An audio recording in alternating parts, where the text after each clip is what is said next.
Bonjour à tous, c'est Mathieu d'Android MT et là, ici, je vais vous présenter la Samsung Gear 2 Neo.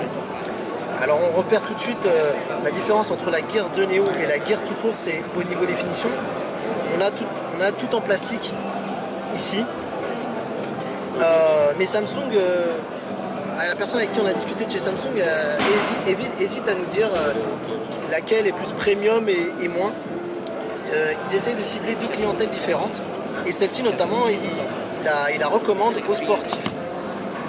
Aux sportifs pourquoi? Parce qu'elle dispose d'une résistance, elle est IP67 et elle est plus résistante que la Gear 2, même si la Gear 2 est également résistante, vous pourrez sortir même s'il pleut avec, et celle-ci a été étudiée un peu plus pour ça. Alors autre différence et petite nouveauté par rapport même à une Galaxy Gear, c'est au niveau du form factor. On a ici un bouton et ici on a les différents de la Gear 2, c'est que ici ce n'est pas un capteur pour faire des photos, mais un capteur infrarouge pour pouvoir gérer la télé qu'on peut trouver sur l'application. Voilà, donc pour ouvrir une application c'est simple, hein, c'est un peu comme ce que faisait la Galaxy Gear en ouvrant, et pour ressortir il suffit de swiper l'écran. Et voilà. Au niveau des watch face, on a ici l'appareil ici,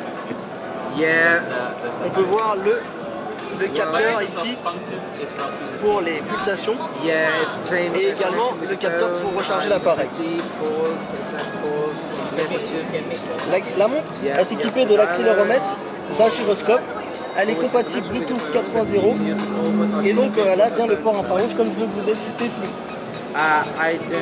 Elle est à utiliser avec l'application sur le smartphone SL afin de pouvoir courir et faire de l'exercice et avoir un peu les résultats de tout ça. La montre est équipée d'un écran Super AMOLED d'1,63 pouces. Une différence que je note par rapport à la Galaxy Gear Fit où on annonce qu'elle est seulement AMOLED tout court. Pas grand chose à dire de plus sur cette montre, on n'a pas encore de détails sur le prix et la disponibilité du produit. Et dès qu'on en sait un peu plus, on n'hésitera pas à vous en tenir informé. Merci beaucoup, c'était Mathieu d'Android MT.